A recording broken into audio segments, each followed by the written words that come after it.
Welcome to news alerts. Delhi కేంద్రంగా పనిచేస్తున్న తెలుగు జర్నలిస్టులు న్యూఢిల్లీలో పర్యటనలో ఉన్న ముఖ్యమంత్రి రేవంత్ రెడ్డిని కలిశారు. జర్నలిస్టుల సంక్షేమం కోసం తెలంగాణ రాష్ట్ర ప్రభుత్వం చేపట్టిన చర్యలను గాను ఢిల్లీ జర్నలిస్టు బృందం ఈ సందర్భంగా సీఎం రేవంత్ రెడ్డికి కృతజ్ఞతలు తెలిపారు. సీఎంతో జరిగిన ఆత్మీయ సమావేశంలో పాత్రికేయుల ఇండ్లు, హెల్త్ కార్డ్స్, అక్రిడేషన్ల గురించి చర్చించారు. ముఖ్యంగా మీడియా అకాడమీకి 10 కోట్లు ప్రకటించినందుకు జర్నలిస్టుల ప్రతినిధి బృందం హర్షం వ్యక్తం చేసింది. జర్నలిస్టుల సంక్షేమం కోసం తెలంగాణ ప్రభుత్వం కట్టుబడి ఉందని సీఎం పునరుద్ఘాటించారు. జర్నలిస్టుల సంక్షేమం, భద్రత కోసం తగిన చర్యలు తీసుకుంటామని ముఖ్యమంత్రి హామీ ఇచ్చారు. వ్యవస్థలో జర్నలిస్టులు కీలకమని, బాధ్యతాయుతమైన రిపోర్టింగ్ కు తమ సహకారం ఎప్పుడూ ఉంటుందని ముఖ్యమంత్రి స్పష్టం చేశారు.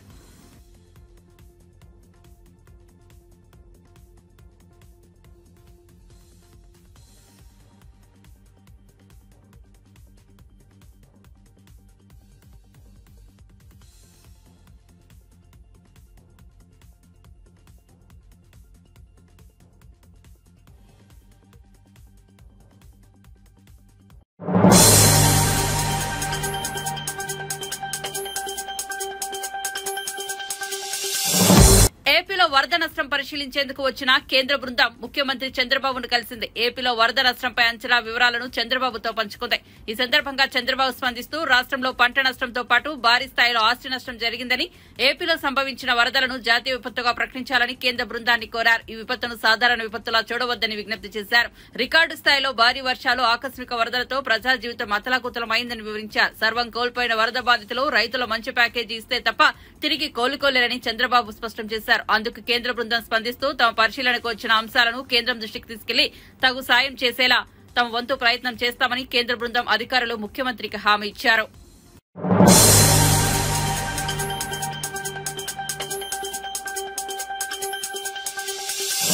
బీఆర్ఎస్ ఎమ్మెల్యే కౌశిక్ రెడ్డి, అరకిపూడి గాంధీ మధ్య మొదలైన సవాళ్ల పర్వం తీవ్ర ఉద్రిక్తతకు కారణమైంది. చివరికి అరెస్టులకు దారితీసింది. తాజాగా ఈ విషయంపై స్పందించిన గాంధీ తనను ఆంధ్రవాడిగా పేర్కొన్న కౌశిక్ రెడ్డి వ్యాఖ్యలపై గాంధీ తీవ్ర ఆగ్రహం వ్యక్తం చేశారు. కౌశిక్ రెడ్డి వ్యాఖ్యలకు బీఆర్ఎస్ కనుక బాధ్యత వహిస్తే బహిరంగంగా క్షమాపణ చెప్పడంతో పాటు పార్టీ నుంచి ఆయనను సస్పెండ్ చేయాలని గాంధీ డిమాండ్ చేశారు. కౌశిక్ రెడ్డి ఆహ్వానిస్తేనే తాను ఆయన ఇంటికి వెళ్లాలని తెలిపారు. అక్కడ తన అనుచరులపై బీఆర్ఎస్ కార్యకర్తలు రాళ్లతో దాడి చేశారని, కౌశిక్ రెడ్డి వారి స్వయంగా పైనుండి పూల కుండీలు విసిరారని గాంధీ ఆరోపించారు. సందర్భం పూల కుండీలు విసిరినటువంటి సందర్భం అయినప్పటికీ కూడా సహించాం. పోలీసులు అరెస్ట్ చేసి ఆహ్వానిస్తే వెళ్ళినా, నా కాన్స్టిట్యున్సీలో ఒక కాలనీకి నేను వెళ్ళినా నన్ను సుమారుగా చూశారు. మీరు 5 గంటల పాటు అరెస్ట్ చేశారు. బెయిల్ మీద 41 నోటీస్ తీసుకొని మేము వస్తాం. మేము కూడా కంప్లైంట్ ఇచ్చాం, జరిగినట్టుగా. తర్వాత ప్రాంతీయ విభేదాలు, ఆంధ్రావాడు, ఆంధ్ర తెలంగాణ విభేదాలు తీసుకొచ్చి ప్రాంతీయ విభేదాలు రెచ్చగొట్టినటువంటి తీరు, పార్టీ ఆ విధంగా మాట్లాడినందుకు ఆ శాసనసభ్యుడిని నిర్దాక్షిణ్యంగా సస్పెండ్ చేయాలి. లేని పక్షంలో దీన్ని ప్రేరేపించి పార్టీ ప్రమేయం ఉందంటే పార్టీ బహిరంగంగా క్షమాపణ చెప్పాల్సిన అవసరం ఉంది. చెప్పకుండా ఇదే పరిణామాలు కొనసాగితే జరగబోయే పరిణామాలకి ఆ పార్టీ నాయకులు బాధ్యత వహించాలి. పార్టీ ఆదేశిస్తే పార్టీ నాయకులు దీని మీద చర్య తీసుకోవాలి. లేదంటే ఇమీడియట్గా ఈ మాటలు మాట్లాడి ప్రశాంత వాతావరణంలో ప్రాంతీయ విభేదాలు రెచ్చగొట్టినటువంటి కౌశిక్ రెడ్డిని పార్టీ నుంచి సస్పెండ్ చేయాలని డిమాండ్ చేస్తా ఉన్నాం. మీరు కూడా చూస్తూ ఉన్నారు.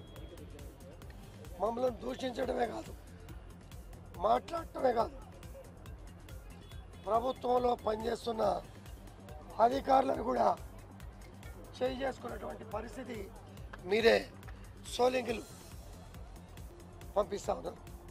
ఈ పరిస్థితిలో ఏం చేయాలో ప్రభుత్వ పరంగా అధికారులు ఏ రకంగా చర్య తీసుకోవాలి, పార్టీ పరంగా కేసీఆర్ గారు ఏ రకంగా చర్య తీసుకుంటారో వేచి చూస్తాం. 2 రోజులుగా జరుగుతున్నటువంటి పరిణామాలు. ఒక వీధి రౌడీలాగా నీ ఇంటికి వస్తున్నా, నీ ఇంటి మీద జెండా ఎగరేస్తా. రెచ్చగొట్టినటువంటి విధానం న్యాయస్థానంలో స్పీకర్ గారి పరిధిలో జరుగుతున్నటువంటి వ్యవహారాన్ని అతనే లీడ్ తీసుకొని ఏ రకంగా మాట్లాడాడో మీరు విన్నారు. మీరే స్వయంగా ఉదయం ఆయన రాకపోతే నేను ఇంటికి వెళ్తా అనగానే మీరు ఆయనకు చెప్పారు, హారతి పట్టుకొని రెడీగా ఉన్నా, మీరు రండి అని చెప్పి ఆహ్వానించిన తీరు కూడా మీ అందరు కూడా విన్నారు. ఇంటికి వెళ్ళగానే ఇంటికి వెళ్ళే విధానంలో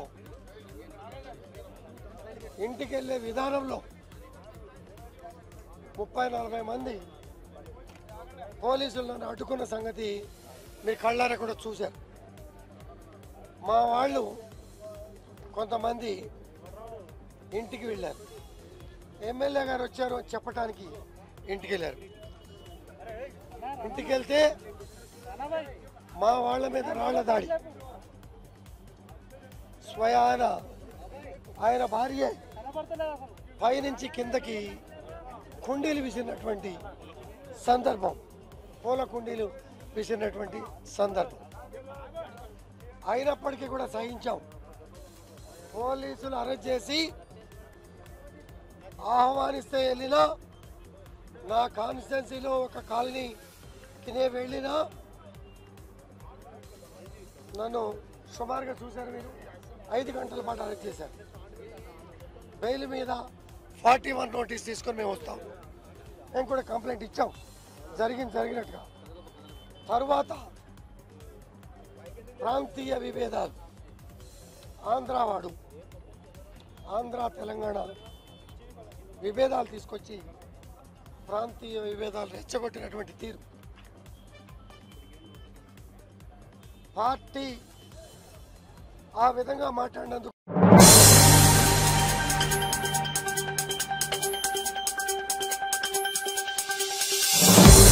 ఇటీవల ముగిసిన పారిస్ పారాలింపిక్స్ లో భారత పారా అథ్లెట్లు అద్భుత ప్రదర్శనతో ఆకట్టుకున్నారు. రికార్డు స్థాయిలో 29 పతకాలు కొల్లగొట్టారు. ఈ సందర్భంగా పారాలింపియన్లను అభినందించేందుకు ప్రధాని నరేంద్ర మోదీ తన నివాసంలో వారిని కలిశారు. ఈ భేటీ తాలూకు వీడియోను క్రీడా మంత్రిత్వ శాఖ షేర్ చేసింది. పతక విజేతలను కలిసి ప్రధాని అభినందించడం వీడియోలో చూడవచ్చు. ఈ ప్రత్యేక కార్యక్రమంలో క్రీడా శాఖ మంత్రి Mansukh Mandaviya, Paralympic committee of India head Devendra Jhajharia కూడా పాల్గొన్నారు. ఈ సందర్భంగా ఓ ఆసక్తికర సన్నివేశం చోటు చేసుకుంది. Star javelin thrower Navdeep Singh Paris games లో F41 కేటగిరీలో బంగారు పతకం సాధించిన విషయం తెలిసిందే. అతనితో కలిసినప్పుడు ప్రధాని మోదీ నేల మీద కూర్చొని మరీ తలపై టోపీ పెట్టించుకున్నారు. ఈ ఆసక్తికర సందర్భానికి సంబంధించిన వీడియోను ప్రధాని ఇన్స్టాగ్రామ్ లో పోస్ట్ చేశారు. बाकी लोगों के लिए आप पीएम का मतलब होता है कि प्राइम मिनिस्टर, और हम सब के लिए आप पीएम का मतलब है परम मित्र।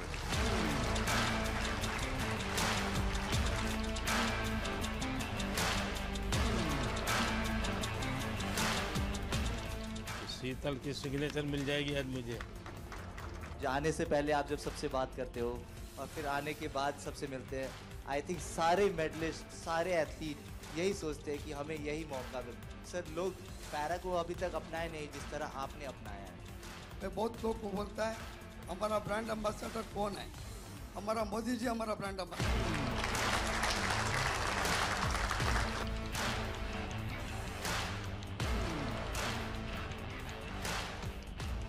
तो कैप पहनाना चाहोगे? तो मैं यहाँ बैठता हूँ, तुम पहनाओ। तुम मुझसे बड़े हो, दिखाई दे।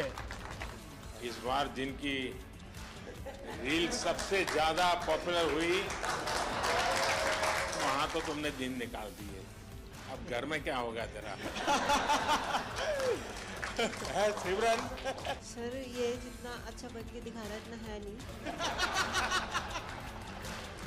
कभी ना कभी ऐसे प्रेशर आता रहता है कि आपको परफॉर्म करना है। जब आप बोलते हो कि आप जाओ बस खेलो, हाँ जीत हार तो लगी रहती है, फिर नीचे वाले ये सब ऐसे लगते हैं अरे देख लेंगे। जब टोक्यो में गोल्ड लेके आए तो आपने प्रॉमिस लिया था कि ऐसे ऐसे 2 गोल्ड और चाहिए मेरे को, तो ये दूसरा सर आपके लिए।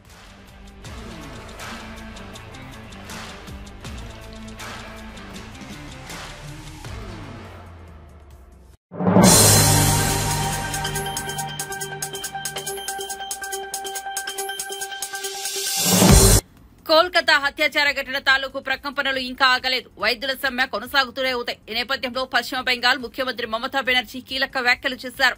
ప్రజా ప్రయోజనాల కోసం అవసరమైతే రాజీనామా చేసేందుకైనా తాను సిద్దమని ప్రకటించారు. మృతురాలికి న్యాయం చేయాలని కేంద్రాన్ని డిమాండ్ చేస్తున్నామని తెలిపారు. డాక్టర్ల సమ్మెతో 7 లక్షల మంది రోగులు ఇబ్బందులు పడుతున్నారని, 27 మంది మృతి చెందారని వివరించారు. డాక్టర్లతో సమావేశం కోసం 2 గంటల పాటు ఎదురు చూశారని మమతా బెనర్జీ వెల్లడించారు. డాక్టర్తో చర్చలకు ఇప్పటికే 3 సార్లు ప్రయత్నించారని తెలిపారు. মানুষ এসেছিলেন বিচার চাইতে তিলোত্তমার, কিন্তু আশা করি মানুষ বুঝতে পারছেন ওরা বিচার চায় না, ওরা চায় চেয়ার। আমি মানুষের স্বার্থে এমনকি নিজে পদত্যাগ করতেও রাজি আছি। আমার মুখ্যমন্ত্রীর পদ চাই না, কিন্তু আমি চাই মানুষ বিচার পাক, তিলোত্তমা বিচার পাক, আর সাধারণ মানুষ চিকিৎসা পাক।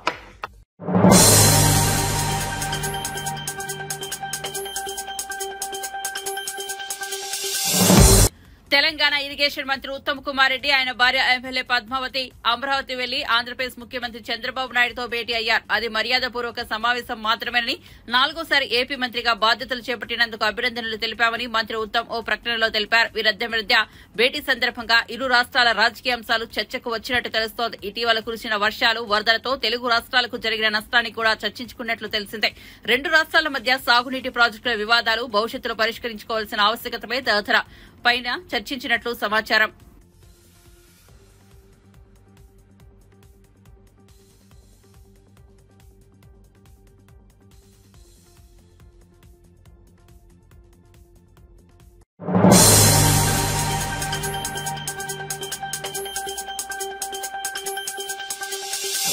ఈ పేరు ఏంది, 4 ఏళ్ల తర్వాత మళ్లీ వస్తాం చూసుకుందాం ఇది అన్నది ఎవరో చోటామోటా నేత కాదు. రాష్ట్రంలో ప్రధాన ప్రతిపక్ష పార్టీ సీనియర్ నేత, మాజీ మంత్రి, ప్రస్తుత ఎమ్మెల్యేనే. ఆయన ఎవరో కాదు, తన్నీర్ హరీష్ రావు. ఓ పోలీసుకు ఇచ్చిన వార్నింగే ఇది. ప్రస్తుతం హరీష్ రావు వీడియో నెట్టింట వైరల్ గా మారింది. బీఆర్ఎస్ ఎమ్మెల్యే పాడి కౌశిక్ రెడ్డి, షేర్లింగంపల్లి ఎమ్మెల్యే అరకిపూడి గాంధీ సవాళ్ల పర్వం. కాంగ్రెస్, బీఆర్ఎస్ పార్టీ నేతలు ఒకరిపై ఒకరు దూషించుకోవడం, పరస్పరం దాడులు చేసుకోవడానికి దారితీసింది. అరకిపూడి గాంధీని అరెస్ట్ చేసిన పోలీసులు కాసేపటికే విడుదల చేశారు. దీంతో అరకిపూడిని అరెస్ట్ చేయాలని డిమాండ్ చేస్తూ బీఆర్ఎస్ నేతలు సిపి కార్యాలయానికి వెళ్లారు. మీరు బేషరతుగా ఇంటికి వెళ్ళొచ్చని కూడా ఇప్పుడే చెప్పడం జరిగింది. మనము తెలంగాణ ఉద్యమ పార్టీ, పోరాటం చేసి తెలంగాణ తెచ్చిన పార్టీ, ఈ తెలంగాణ రాష్ట్రం బాగుండాలని కోరుకునేటువంటి పార్టీ. ఒకవైపు గణేష్ నిమజ్జనం జరుగుతూ ఉంది, ఇంకొక వైపు రాష్ట్రంలో పెద్ద పండుగ గణేష్ నిమజ్జనం. హైదరాబాద్ లో పెద్ద ఎత్తున పండుగ జరుగుతుంది. పోలీసులందరూ కూడా మరి ఇబ్బంది పడి లా అండ్ ఆర్డర్ ఇబ్బంది రావద్దు, మన హైదరాబాద్ ప్రెస్టేజ్ దెబ్బతినొద్దు అనే ఉద్దేశంతో మరి ఈ రోజు డీజీపీ గారు ఇచ్చిన హామీ మేరకు మనము ఈ రోజు ఇక్కడి నుంచి అందరం కూడా వెళ్లడం జరుగుతూ ఉంది. నిజంగా మీకు ఎన్ని రకాల కృతజ్ఞత చెప్పినా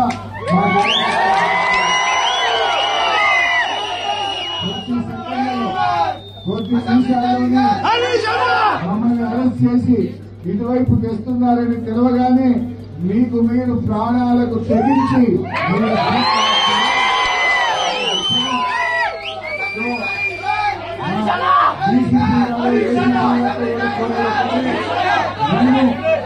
ఒక బాధ్యతాయుతమైన ప్రజాప్రతినిధులుగా తెలంగాణ తెచ్చిన పార్టీగా లా అండ్ ఆర్డర్ మెయింటైన్ చేయాలని మేము సహకరిస్తా ఉన్నాం. గణేష్ పండుగ దృష్టిలో పెట్టుకొని మేము సహకరిస్తా ఉన్నాం. ఖమ్మంలో మన ఎమ్మెల్యేల మీద జరిగిన దాడి మీద కూడా తప్పకుండా తగిన చర్యలు తీసుకుంటామని కూడా చెప్పారు. నమ్మకం కొద్దీ, పోలీసుల మీద విశ్వాసం కొద్దీ, బాధ్యత కొద్దీ మేము సహకరిస్తా ఉన్నాం. దయచేసి చేసి ఇటువైపు చేస్తున్నారని తెలవగానే మీకు మీరు ప్రాణాలకు తెగించి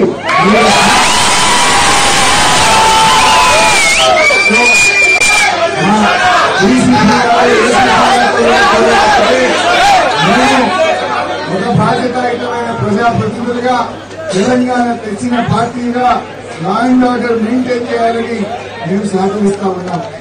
గణేష్ పండుగ దృష్టిలో పెట్టుకొని మేము సహకరిస్తాం. ఖమ్మంలో మన ఎమ్మెల్యేల విధంగా దాడి మీద కూడా తప్పకుండా తగిన చర్యలు తీసుకుంటామని కూడా చెప్పారు. నమ్మకం కొద్దీ, పోలీసుల మీద విశ్వాసం కొద్దీ, బాధ్యత కొద్దీ మేము సహకరిస్తా ఉన్నాం. దయచేసి మాట మీద నిలబడాలని చెప్పి పోలీసులను కూడా కోరుతా ఉన్నాం. అధికారం ఎవరికి శాశ్వతం కాదు. అధికారం అనేది ఇవాళ వాళ్ళ దగ్గర ఉండొచ్చు, రేపు మా దగ్గర ఉండొచ్చు. కానీ లా అండ్ ఆర్డర్ మెయింటైన్ చేయండి, న్యాయాన్ని పాటించండి, ఏకపక్షంగా ఉండొద్దని కూడా పోలీసు అధికారులందరినీ కూడా కోరుతూ, దయచేసి మళ్ళీ మేము పోయిన తర్వాత మా కార్యకర్తలు ఎవరిని ఇబ్బంది పెట్టినా తిరిగి మళ్ళీ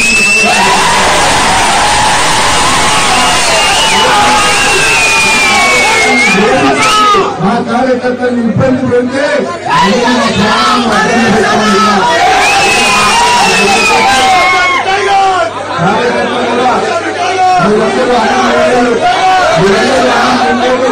మీరందరూ ఇబ్బందుల్లో ఉన్నారు.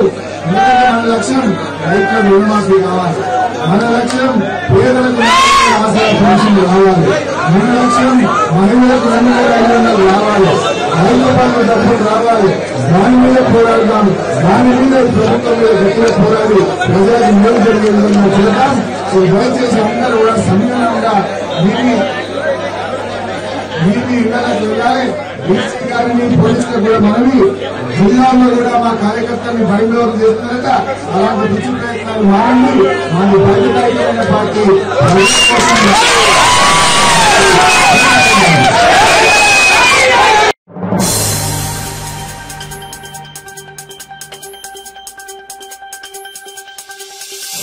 సత్యసాయి సేవా సెంట్రల్ ట్రస్ట్ ఆధ్వర్యంలో వరద బాధితులకు నిత్యావసర వస్తువులను పంపిణీ చేశారు.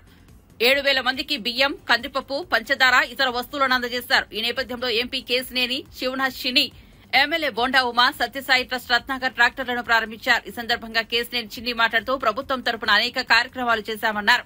అనేక స్వచ్ఛంద సంస్థలు బాధితులకు అండగా నిలిచాయన్నారు. సత్యసాయి సేవా సంస్థలో నిత్యావసర సరుకులు పంపిణీ చేయడం సంతోషంగా ఉందన్నారు. ప్రభుత్వం తరపున వారికి ధన్యవాదాలు తెలిపారు. మొదటి రోజు నుంచే ఫుడ్ పంపిణీని ప్రారంభిస్తున్నట్లు కేసినేని చిన్ని వెల్లడించారు.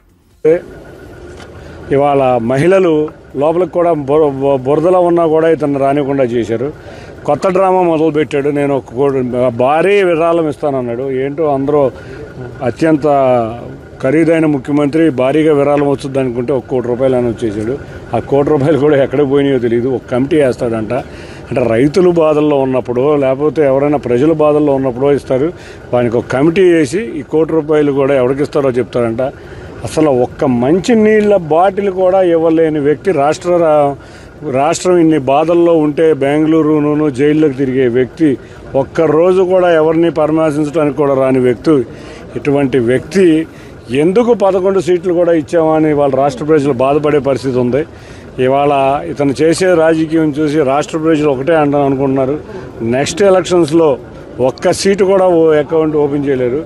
ఒకటే గుర్తుంచుకోండి, గత 11 రోజుల నుంచి తెలుగుదేశం నాయకులు అవనండే, కార్యకర్తలు అవనండే, జనసేన నాయకులు అవనండే, కార్యకర్తలు అవనండే, భారతీయ జనతా పార్టీ అవనండే, అధికారులు అవనండే, రాష్ట్ర మంత్రులు అవనండే, ముఖ్యమంత్రి గారు అవనండే, ప్రతి ఒక్కళ్ళు ఇవాళ కష్టపడి రోడ్ల మీద ఉంటే మళ్ళీ కొత్తగా డ్రామాలు మొదలుపెట్టాడు. ఈ డ్రామా ఆర్టిస్ట్ జీవితమే ఒక అబద్ధం కాబట్టి ఈ డ్రామా ఆర్టిస్ట్ ఎప్పుడు కూడా ఈ డ్రామాలు ఉంటూనే ఉంటాయి. అందుకే ప్రజలు బుద్ధి చెప్పారు, ఇంకా బుద్ధి రాలేదు. ఈ జీవితంలో బుద్ధి రాదు కాబట్టి ఇతని పార్టీ అనేది వచ్చే ఎలక్షన్ కనుమరుగవడం ఖాయం.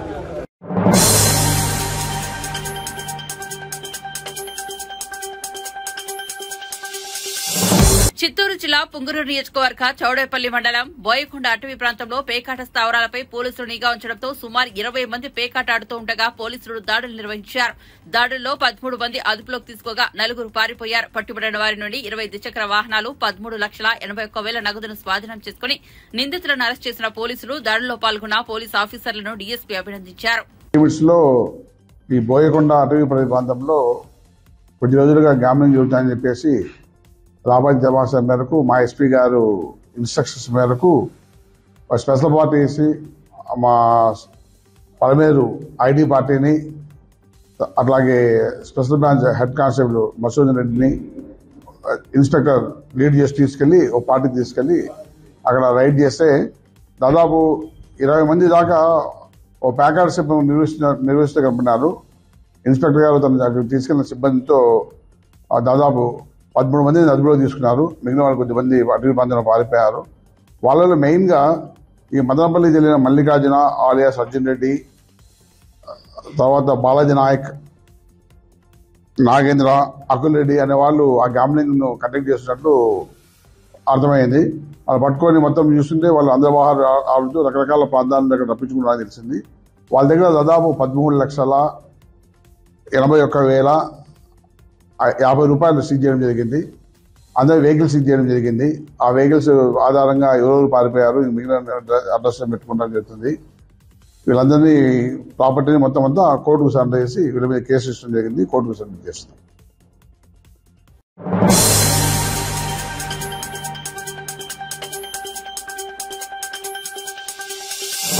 యానాంలో రాజీవ్ గాంధీ బీచ్ వద్ద అద్భుత దృశ్యం ఆవిష్కృతమైంది. సంధ్యాకాల సమయంలో ఓవైపు గోదావరి పరుగులు పెడుతుంటే ఆకాశం తిలకమద్దినట్లుగా ఎరుపు రంగులోకి మారింది. ఈ దృశ్యం ప్రకృతి ప్రేమికులను కట్టిపడేసింది. గోదావరి ప్రవాహం వీక్షించేందుకు వచ్చిన వారంతా ఆకాశంలో ఏర్పడిన రంగులను తమ సెల్ ఫోన్లలో బంధించారు.